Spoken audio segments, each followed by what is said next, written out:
विजय तिलक, विजय तिलक, विजय तिलक, विजय तिलक, विजय तिलक, विजय तिलक, विजय तिलक। नमस्कार, स्वागत है आप सभी का। मैं हूं आपके साथ अनु सिंह। खबरों की शुरुआत इस वक्त की बड़ी खबर से करेंगे। प्रधानमंत्री नरेंद्र मोदी से मुलाकात करेंगे आज सीएम योगी आदित्यनाथ। आज शाम 5 बजे पीएम मोदी से मुलाकात होगी। शाम 6 बजे जेपी नड्डा, रात 8 बजे राजनाथ सिंह से भी सीएम योगी की मुलाकात होनी है। तो ये बड़ी जानकारी, जहां आज प्रधानमंत्री नरेंद्र मोदी से मुख्यमंत्री योगी आदित्यनाथ मिलेंगे। सीएम इस वक्त दिल्ली में हैं। आज शाम 5 बजे पीएम मोदी से उनकी मुलाकात होगी और 6 बजे जेपी नड्डा से और उसके बाद रात 8 बजे रक्षा मंत्री राजनाथ सिंह से सीएम योगी की मुलाकात होगी। तो देखिए, ये 3 बड़े चेहरे आलाकमान से मुलाकात आज सीएम योगी की होनी है। सबसे पहले पीएम मोदी से, फिर जेपी नड्डा से, राष्ट्रीय अध्यक्ष हैं बीजेपी के, और उसके बाद रक्षा मंत्री राजनाथ सिंह से योगी आदित्यनाथ दिल्ली में मुलाकात करेंगे। वे दिल्ली के दौरे पर हैं और इन 3 बड़े चेहरों से आज उनकी मुलाकात होगी। उधर यूपी सदन से निकलने के बाद मुख्यमंत्री योगी आदित्यनाथ ने संगठन महामंत्री बीएल संतोष से मुलाकात की। इसके बाद सीएम योगी ने उपराष्ट्रपति वेंकैया नायडू से भी मुलाकात की। ये 2 तस्वीरें आपके सामने, दोनों अहम मुलाकातों की तस्वीर, जहां उपराष्ट्रपति वेंकैया नायडू से पहले मुलाकात हुई और बीएल संतोष से भी दिल्ली में आज उनकी मुलाकात हुई है। तो दिल्ली के दौरे पर सीएम योगी हैं और ये 2 अहम मुलाकातें आज हो चुकी हैं। और जैसा बताया कि आज पीएम से भी उनकी मुलाकात होनी है और उसके बाद राष्ट्रीय अध्यक्ष और रक्षा मंत्री से भी सीएम मिलेंगे। तो उत्तर प्रदेश में जीत हासिल करने के बाद ये दिल्ली का दौरा है उनका और सभी से बधाइयां और शुभकामनाएं स्वीकार की जा रही हैं। और चलिए, इस पर ज्यादा जानकारी के लिए सीधा रुख कर लेते हैं। दिल्ली से हमारे संवाददाता अविनाश तिवारी हमारे साथ जुड़ चुके हैं। अविनाश, दिल्ली में इस वक्त सीएम योगी आदित्यनाथ मौजूद हैं और आज कई और मुलाकातें भी उनकी होनी हैं। प्रधानमंत्री मोदी से जब मुलाकात होगी तो किस तरह से ये मुलाकात तय की गई है और उसके बाद भी क्या-क्या कार्यक्रम है उनके? देखिए अनु, अगर बात करें तो मुख्यमंत्री योगी आदित्यनाथ ने सबसे पहले संगठन महासचिव बीएल संतोष से मुलाकात की, उनको धन्यवाद दिया, उनका आभार व्यक्त किया और संगठन को लेकर के विस्तृत चर्चा हुई है। पर मुख्यमंत्री अपने साथ एक रिपोर्ट भी लेकर आए थे, जो कि कल बैठक हुई थी तमाम सारे पदाधिकारियों के साथ उत्तर प्रदेश के अंदर। उस रिपोर्ट को उन्होंने संगठन के महासचिव बीएल संतोष को दे दिया है। अब संगठन महासचिव बीएल संतोष तब जल्द ही पार्टी के जो आला कमान यानी कि पार्टी के राष्ट्रीय अध्यक्ष जेपी नड्डा, उनके साथ उस रिपोर्ट पर आकलन करेंगे। फिर आगे तमाम सारे जो कार्य हैं उसको करने का काम किया जाएगा। जहां तक बात रही प्रधानमंत्री नरेंद्र मोदी से मुलाकात की, तो 5 बजे शाम को मुख्यमंत्री की मुलाकात प्रधानमंत्री नरेंद्र मोदी के साथ होगी, जहां पे प्रधानमंत्री को धन्यवाद देंगे मुख्यमंत्री और उनका आभार व्यक्त करेंगे, उनका आशीर्वाद लेंगे और आगे के लिए मार्गदर्शन लेंगे। जो सबसे महत्वपूर्ण बात है इस मुलाकात में कि जो गरीबों की कल्याणकारी योजनाएं चल रही हैं, आगे उत्तर प्रदेश में किस तरह से उस योजनाओं को चलाया जाए जिससे कि तमाम सारे गरीब लाभान्वित होते रहें। खासतौर से अगर उसमें बात करें तो सबसे बड़ी जो गरीबों की सहायता के लिए जो अभी प्रणाली चल रही है वो ये है कि राशन वितरण प्रणाली, जिसकी जो सीमा है वो 31 मार्च तक है, यानी कि जो मुफ्त राशन मिल रहा है वो 31 मार्च तक ही मिलेगा। तो इसके बाद आगे किस तरीके से गरीबों को राशन वितरण किया जाए या अन्य कार्य किए जाए जिससे कि गरीब के हितों का जो कार्य है वो होता रहे। खुद प्रधानमंत्री नरेंद्र मोदी ने 4 राज्यों की जो जीत हुई थी उसके बाद अपने संबोधन में कहा था कि गरीबों के हक के लिए वो काम करते रहेंगे और जब तक आखिरी गरीब व्यक्ति को उसका हक नहीं दिलाते हैं तब तक सरकार काम करती रहेगी। तो लिहाजा किस तरीके से अब उत्तर प्रदेश में गरीबों के लिए काम हो और इसके साथ साथ जो काम अब तक होते रहे उसको आगे कैसे बढ़ाया जाए और किन नए कामों की शुरुआत की जाए, इन तमाम सारे मसलों पर महत्वपूर्ण मुलाकात शाम 5 बजे होगी। और सबसे पहले मुख्यमंत्री प्रधानमंत्री का आभार व्यक्त करेंगे, उनको धन्यवाद देंगे उत्तर प्रदेश में इतनी प्रचंड जीत के लिए और साथ ही उनका आशीर्वाद भी लेंगे कि आगे किस तरीके से अब उत्तर प्रदेश में नेतृत्व करना है और किस तरीके से आगे काम करने हैं। बिल्कुल अविनाश, आप हमारे साथ जुड़े रहिएगा, आपसे जानकारी आगे भी लेते रहेंगे। दिल्ली से एक और बड़ी जानकारी आपको दे देते हैं। थोड़ी ही देर में कांग्रेस वर्किंग कमेटी की भी बैठक होने जा रही है। वर्किंग कमेटी की बैठक में चुनाव नतीजों पर चर्चा की जानी है, जहां बैठक के लिए नेताओं की पहुंचने का सिलसिला भी जारी है। प्रियंका गांधी बैठक में शामिल होने के लिए पहुंची है। तो जहां चुनावी नतीजों के बाद कांग्रेस में भी अब बैठक हो रही है। थोड़ी ही देर में कांग्रेस वर्किंग कमेटी की दिल्ली में बैठक होने जा रही है और वर्किंग कमेटी की बैठक में चुनावी नतीजों पर गहन चर्चा की जाएगी। बैठक के लिए नेताओं के पहुंचने का सिलसिला भी जारी है। प्रियंका गांधी खुद इस बैठक में शामिल होने के लिए पहुंच चुकी हैं। तो तस्वीरें भी दिखा रही हैं जब वर्किंग कमेटी की बैठक में पहुंचने पहुंचते हुए ये नेता कांग्रेस के आप देख सकते हैं। और इसमें ज्यादा जानकारी के लिए फिर से रुख कर लेते हैं हमारे संवाददाता अविनाश तिवारी का। अविनाश, एक बड़ा कैंपेन चलाया गया प्रियंका गांधी की तरफ से, काफी मेहनत भी की गई, लेकिन उसके बावजूद जो नतीजे हैं वो कांग्रेस के बिल्कुल पक्ष में नहीं आए और बहुत खराब नतीजे अभी तक के कांग्रेस के उत्तर प्रदेश में आए हैं। ये मीटिंग क्या वाकई कांग्रेस को चिंतन करने के लिए और जो गलतियां कमियां रही हैं उस पर सोचने के लिए विवश करेगी? जी बिल्कुल अनु, अगर आप कांग्रेस का इतिहास देखें तो जब से कांग्रेस का निर्माण हुआ है उत्तर प्रदेश के अंदर इससे बड़ी हार कभी भी नहीं मिली है।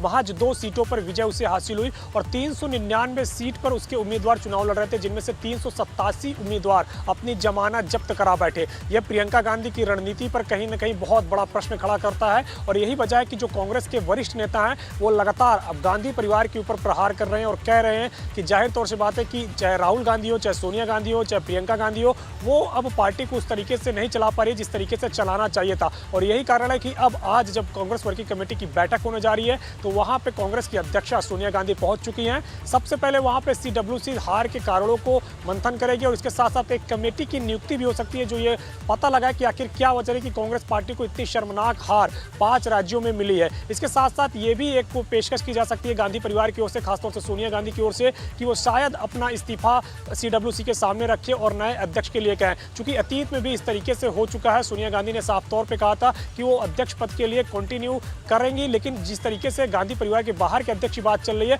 तो उसको भी तलाशा जाए। राहुल गांधी भी लगातार गांधी परिवार के बाहर के अध्यक्ष की बात कर रहे हैं और कांग्रेस वर्किंग कमेटी के इसी साल में अंत में चुनाव होना है जहां पे नए राष्ट्रीय अध्यक्ष के लिए ये चुनाव होना है। तो लिहाजा इन तमाम सारे मसलों को लेकर आज काफी महत्वपूर्ण बैठक है, लेकिन इस बैठक में सबसे पहले 5 राज्यों के हार का कारण तलाशा जाएगा और उसके लिए शायद एक कमेटी की नियुक्ति की जाएगी जो कि तमाम सारी चीजों को पता लगेगी कि आखिर कांग्रेस कितनी शर्मनाक हार की हुई है।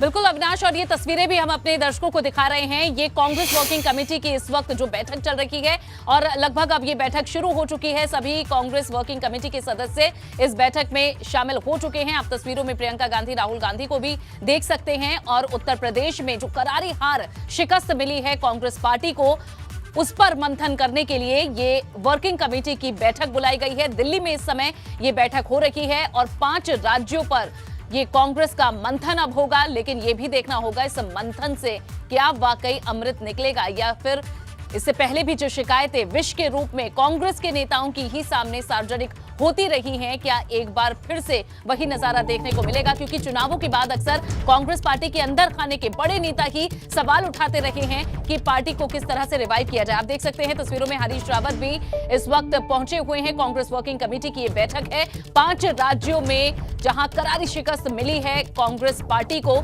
जहां पंजाब की सत्ता उन्होंने खोई है और कांग्रेस में खुद लीड कर रही थी, खुद नेतृत्व अपना उनके नेतृत्व में ही चुनाव लड़ा जा रहा था प्रियंका गांधी के बावजूद इसके पार्टी की स्थिति बेहद शर्मनाक इन राज्यों में रही है। उनका परफॉर्मेंस बहुत निराशाजनक रहा है और देखना होगा इस कमेटी की बैठक के बाद इसमें कितनी सहायता कांग्रेस को मिल पाती है।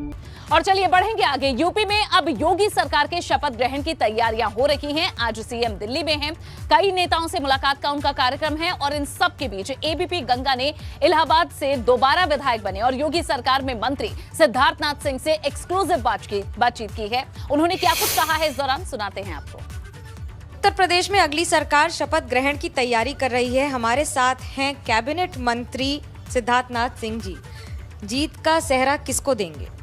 जीत का सेहरा देखिए हमेशा जनता को जाता है और कार्यकर्ताओं को जाता है और साथ ही साथ जब हमारे पास ऐसी लीडरशिप हो और जो डबल इंजन वाली लीडरशिप हो, मोदी जी और योगी जी को भी जाता है, तो ये सेहरा तो इन्हीं लोगों को जाता है। तो आज हम लोग धन्य हैं कि हमारे पास कार्यकर्ताओं की वो फौज है जो इलेक्शन मशीनरी में काम करती है और हम लोग के पास वो नेतृत्व है जिसमें मोदी जी और योगी जी हैं और अन्य नेता जो हैं, हमारे नड्डा जी हैं, अमित शाह जी हैं। तो हमारे पास भी एक गैलेक्सी है और साथ ही साथ मैं ये भी कहूँगा कि जनता ने हमें बहुत स्वीकार करा और हमें बहुत बड़ा आशीर्वाद दिया है। होली पर आपने बहुत सारे वादे किए थे कि ये बांटेंगे वो बांटेंगे, इस होली मिलेगा जनता को कुछ? देखिए उसकी तैयारी शुरू हो गई है और मीडिया की तो नज़र हमेशा सबसे पहले होती है और मैं इतना कहूँगा कि जो हम लोग ने किया संकल्प में पत्र में कहा है वो होएगा भी। सिलेंडर में दिया जाएगा इस बार? कब तक दे जाएंगे? तैयारी कब तक? आप आप इसकी चिंता ना करें, जो हमने कहा वो करके दिखाएंगे। अखिलेश यादव का खेमा यानी कि शिवपाल यादव भी कह रहे हैं कि हम लोग बहुत ज़्यादा ओवर कॉन्फिडेंट थे, क्या कहेंगे? मुझे नहीं पता वो ओवर कॉन्फिडेंट थे या वो मुंगेरी लाल के सपने ही देख रहे थे। तो अब मुंगेरी लाल के हसीन सपनों में तो कोई भी कुछ हो सकता है, मगर वो सपने देखना उन्होंने बंद ही नहीं किया। और मेरे को लगता है ये लास्ट डे ऑफ पोलिंग के बाद शायद 8 तारीख को उनको पहली रियलाइजेशन हुई कि सपने मेरे टूट रहे हैं। तो आज उनका उसको वो फाइनल रिजल्ट उनको 10 को दिखने पड़ा। पिछली बार योगी जी की कैबिनेट में आपने शपथ ली थी, इस बार कितनी तैयारी है? मैं नहीं कह सकता, ये तो पार्टी का निर्णय होता है और साथ साथ मुख्यमंत्री का एक प्रेरोगेटिव होता है। तो जो भी निर्णय पार्टी का होएगा मुख्यमंत्री का वो स्वीकार होगा। डर लग रहा है कि भरोसा है? मेरे को डर नहीं लगता, क्योंकि काम मुझे कोई भी दिया जाएगा। इतना मुझे पता है कि पार्टी में मुझे अब 30 साल के ऊपर हो गए हैं। पार्टी ने मुझे कभी खाली नहीं बैठाया है, मेरे से कोई ना कोई काम करा और जो काम दिया है वो करके दिया। वहीं एबीपी गंगा से एक्सक्लूसिव बातचीत में अपर्णा यादव ने कहा है कि योगी सरकार उत्तर प्रदेश को उत्तम प्रदेश बनाएगी। मोदी जी के मंत्र को सबका साथ सबका विकास के तौर पर आगे बढ़ाया जाएगा। साथ ही अपर्णा यादव ने यह भी कहा कि जो भी दायित्व मिलेगा उसके लिए मैं तैयार हूं। ये बातचीत सुनिए। सपा संरक्षक मुलायम सिंह यादव की पुत्रवधू और भारतीय जनता पार्टी की नेत्री अपर्णा यादव इस वक्त मेरे साथ मौजूद हैं। अपर्णा जी, पहले तो बहुत बहुत बधाई और शुभकामनाएं। सरकार गठन की कवायद शुरू हो गई, क्या कहेंगी? सरकार गठन पे मैं यही कहूँगी कि ये जो सरकार बन रही है उत्तर प्रदेश को उत्तम प्रदेश बनाएगी और कल्याणकारी जो योजनाएं हैं पहले की और आगे की भी जो मैनिफेस्टो में प्रॉमिस करी गई थी उनको जो है करा जाएगा। गरीब से गरीब जो व्यक्ति है, जो पंडित दीनदयाल उपाध्याय जी की जो थ्योरी है, उन्होंने कहा कि अंत्योदय पथ पे अंतिम चरण के अंतिम पंक्ति के अंतिम व्यक्ति को भी मिले, ये हमारा लक्ष्य रहेगा। और मोदी जी का जो मंत्र है सबका साथ सबका विकास सबका विश्वास, इसको आत्मसात करते हुए आदरणीय यशस्वी मुख्यमंत्री श्री योगी आदित्यनाथ जनसेवा में लगे रहेंगे। जब से आप भाजपा में आई, मैं देख रहा हूँ न केवल लखनऊ शहर बल्कि कई जिलों में आपने दौरा किया और भाजपा के पक्ष में मतदान करने की लोगों से अपील की। अब सरकार बनने जा रही है तो क्या उम्मीद करें अपर्णा यादव को, क्या दायित्व और मिलने वाला? जो भी दायित्व मिलेगा मैं उसके लिए तैयार हूँ, पर मैं ये सवाल जो है शीर्ष नेतृत्व पर छोड़ती हूँ। अपर्णा यादव सेवा के लिए आई है, अपर्णा यादव राष्ट्र धर्म का पालन करने आई है, ये बात सब मुझे लगता है शीर्ष नेतृत्व पे पार्टी पर मैंने छोड़ दिया। जी, आप समाजवादी पार्टी से भाजपा ज्वाइन किया आपने, लंबे समय तक आप सपा के साथ काम करती रहीं, अब कई महीने हो गए हैं, क्या फ़र्क देख पा रही हैं दोनों दलों में? किस तरह का, क्या अलग अलग परिवारों में क्या फ़र्क? भारतीय जनता पार्टी के सभी लोगों से बहुत ही ज़्यादा मिलने का मैं प्रयास करती हूँ। मैं बस यही बोलूँगी कि वर्क कल्चर हो चाहे जो भी हो, हर चीज़ में राष्ट्र को आगे रखा जाता है और राष्ट्र जहाँ आगे है वहाँ पे चिंतन की या चिंता की कोई आवश्यकता नहीं है। राष्ट्र धर्म का पालन सभी लोग करते, पॉलिसी मेकिंग में भी और लोगों को सेवा करने में। प्रचंड बहुमत की सरकार बनी, एक सबसे बड़ी वजह क्या है जो आज ये माहौल बना कि भारतीय जनता पार्टी उम्मीद से बेहतर प्रदर्शन कर पाई? उम्मीद से ज़्यादा अच्छा प्रदर्शन देखिए इसलिए कर पाई क्योंकि मूल मंत्र जो है मोदी जी का, वो योगी जी ने आत्मसात किया और सबको पॉलिसीज़ पहुंचाने का काम किया। सब गरीब से गरीब व्यक्ति को किसी जाति धर्म मजहब के आधार पर उनको जो है डिस्क्रिमिनेट नहीं किया, सबको दिया। तो जो है ये कहना कि जो है सिर्फ जो है उत्तर प्रदेश में मुसलमानों ने वोट किया है भारतीय जनता पार्टी के लिए या हिंदुओं ने वोट किया है भारतीय जनता पार्टी के लिए, ये नहीं है। हिंदू मुस्लिम सिख ईसाई, मैंने पहले भी कहा जिस दिन जीते थे कि सबके सब हैं भाजपा है, सारे लोगों ने वोट किया, ये सबकी सरकार बनी है और राम राज्य की जो कल्पना है वो इसी सरकार में परिलक्षित हुई है। वहीं कन्नौज सदर से इस बार विधायक बने असीम अरुण से चुनाव की जीत हासिल करने के बाद एबीपी गंगा ने एक्सक्लूसिव बातचीत की। उन्होंने कहा कि अब 5 साल जनता की उम्मीदों पर खरा उतरना है और क्या कुछ उन्होंने कहा आपको सुनवाते हैं। आईपीएस की 9 वर्षों की सेवा छोड़कर राजनीति में कदम रखने वाले असीम अरुण अब चुनाव जीतकर विधायक बन चुके हैं। असीम जी, लोग पहले आईपीएस अफसर कहते थे, अब विधायक असीम अरुण, कौन सा ज़्यादा अच्छा लगता है? अब ज़्यादा जिम्मेदारियां लगती हैं और ख़ासकर विधायक के रूप में कन्नौज के सारे मतदाता 2,60,000 मतदाता हमारे हैं, उनका मैं प्रतिनिधित्व भी करता हूं, उनकी समस्याओं को भी हल करना है और कन्नौज को आगे लेकर के जाना है शिक्षा, स्वास्थ्य, रोज़गार, सभी दिशाओं से। तो सुनने में क्या ज़्यादा अच्छा लगता है अगर बोलते हैं तो ये स्टेटस जैसी बात होती है, और पुलिस कमिश्नर हो या विधायक हो, इसको स्टेटस से शायद नहीं देखना चाहिए, जिम्मेदारियों से देखना चाहिए। और अब निश्चित रूप से जिम्मेदारियां ज़्यादा हैं। पहले एक ही विभाग की थी, बहुत महत्वपूर्ण विभाग है पुलिस का। पुलिस में एक बहुत बड़ी शक्ति ये है कि किसी की भी हम तत्काल मदद कर सकते हैं, और अब शायद तत्काल मदद की संभावनाएं कम हो जाती हैं, किसी से अनुरोध करना पड़ेगा, लेकिन किसी भी डिपार्टमेंट संबंधित जो डिपार्टमेंट की नहीं है वहाँ भी हम मदद कर सकते हैं और योगदान कर सकते हैं। एक आखिरी सवाल, विधायक बन गए, विधायक बनने के बाद उम्मीद होती है कि अगर सरकार में मंत्री बन जाए, आपका नाम चर्चा में भी है, तो इस पर भी कोई बातचीत हुई है क्या? कुछ ऐसा संकेत मिले? मैं अभी राजनीति में और भारतीय जनता पार्टी में बहुत ही नया हूँ, केवल 2 माह पुराना हूँ, और अभी मैं संगठन के काम सीखूँगा, विधायिका का काम सीखूँगा, और मुझे लगता है कि छोटे छोटे कदम में, सधेवे कदम में चलना चाहिए। पार्टी अगर जिम्मेदारी देगी तो? ये तो देखिए 2 महीने पहले मैं बिल्कुल ही फील्ड भी मैंने बदल दी, गेम भी बदल दिया, टीम भी बदल दी, तो कुछ नई चुनौती मिलती ज़रूर की जाती है, लेकिन मुझे लगता है कि छोटे और सधे कदम में चलना चाहूँगा मैं। तो ये आपने सुना, क्या कहना है पुलिस अफसर से विधायक बने असीम अरुण का? साफ तौर पर कह रहे हैं कि छोटे और सधे हुए कदमों से वो चलेंगे, और साफ तौर पर कह रहे हैं कि अब जो चुनौतियाँ हैं, जो जिम्मेदारियाँ हैं, वो विधायक बनने के बाद क्षेत्र की जनता के लिए और बढ़ गई हैं। कैमरा से हरिओम के साथ अनुभव शुक्ला, एपी गंगा, लखनऊ। यूपी में भाजपा की पूर्ण बहुमत से दोबारा सरकार बनने पर गोरखपुर के मुस्लिम समाज के लोगों में भी खुशी है। योगी आदित्यनाथ के दूसरी बार सीएम बनने की खुशी में उनके गोरखनाथ मंदिर के आसपास रहने वाले मुस्लिम समाज के लोग गाजे बाजे के साथ बुलडोजर लेकर सड़क पर आ गए। गोरखपुर के गोरखनाथ मंदिर के आसपास अल्पसंख्यक समाज के लोगों का गोरक्षपीठ से कई पुश्तों का नाता है। वे सीएम योगी आदित्यनाथ से मिलने मंदिर भी जाते रहे हैं। गोरखपुर के भाजपा अल्पसंख्यक मोर्चा के क्षेत्रीय मीडिया प्रभारी इरफान अहमद के नेतृत्व में मुस्लिम समाज के लोगों ने बुलडोजर पर सवार होकर गाजे बाजे के साथ ये जुलूस निकाला।